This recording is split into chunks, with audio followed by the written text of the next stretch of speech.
warm welcome on this Thursday, March 7th, especially for anyone who's dealing with this frosty reception. A winter storm, yes, another one, hammered parts of the Midwestern and Northeastern United States this week.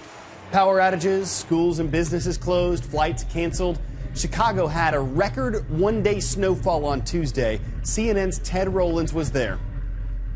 This is not only in Chicago, of course, it's hitting the Midwest. Minneapolis, North Dakota getting in excess of a foot of snow, and this system is heading east. We've gotten our yardstick out, and at least where I am, I've measured from place to place where it looked like the snow was untouched, about 6 inches of snow so far right here in downtown Winchester, although that's by no means a scientific reading. Many airlines canceled a number of flights, hundreds in fact, and where I am at Dulles is a big hub for United Airlines, as is Chicago's O'Hare Airport. So United's taken a big hit. They canceled about 700 flights. The highest waves during Sandy were maybe 40 miles an hour, but this time they're talking about 12 to 15-foot seas.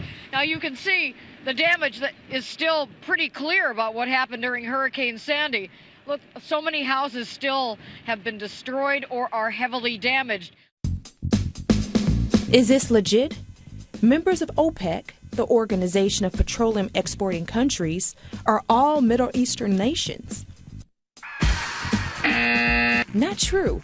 OPEC includes countries from Africa and South America, too.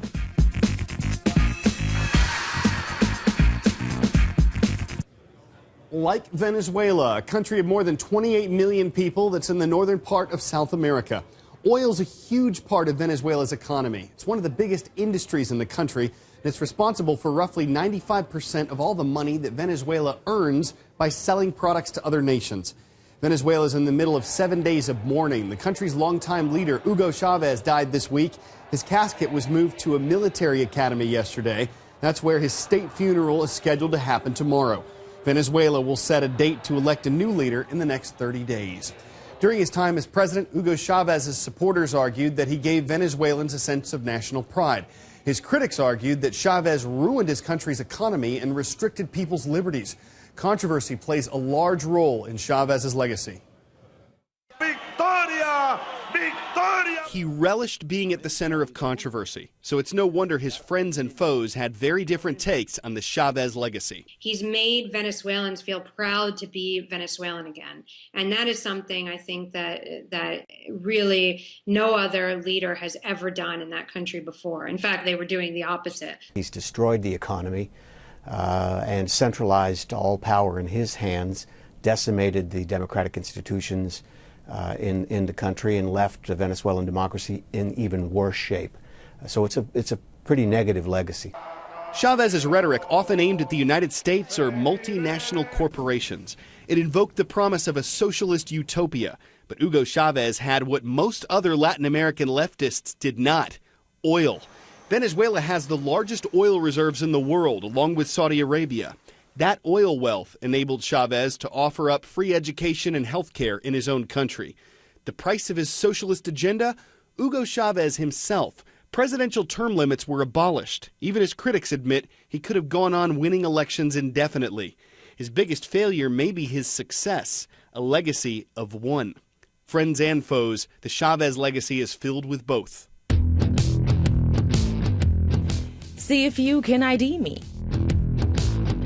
I'm a type of vehicle that's been around for more than 100 years. My name comes from a Latin word that refers to a combination of things. In my case, that's an internal combustion engine and an electric motor. I'm a hybrid, a vehicle that runs on fuel and electricity. Volkswagen's coming out with a new hybrid car that the company claims would get the equivalent of 261 miles per gallon. Considering that the standard Toyota Prius gets around 50, this is significant. But this doesn't mean that the XL1, as it's being called, will get you across the country without stopping. Between battery and diesel power, VW says it'll go about 310 miles total, which is about 90 miles less than your average sedan on a full tank of gas. but the XL1's engine only needs about 2.6 gallons of diesel to fill it. So a fill-up at today's prices would cost about $11. It's incredibly aerodynamic, significantly more so than a Chevy Corvette, for example, and it certainly looks futuristic.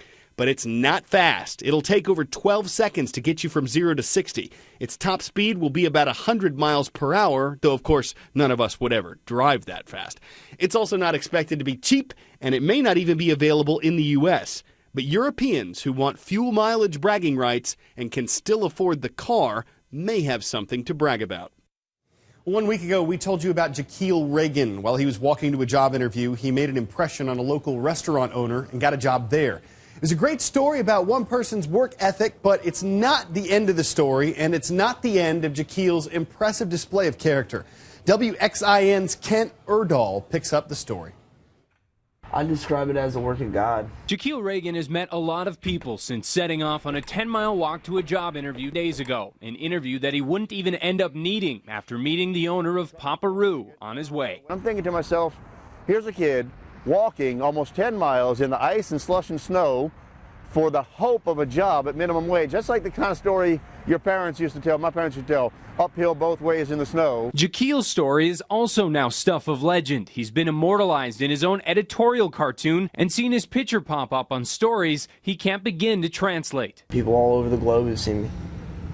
It's really crazy. The story, as one of my customers put it, is redefining viral. That's because it's generated more than just likes on Facebook. It's created a new life for Jaquil. It really has changed quick. Like, I went from sleeping on a couch to sleeping in my own house, in my own apartment. You see, before meeting his new landlord, Jaquil was homeless and living with friends. He also didn't have a phone. I was trying to get a hold of you last night. Now he's taking calls from the Chicago Bulls organization. They contacted him after seeing a certain hat on TV. They gave me some tickets to the Bulls.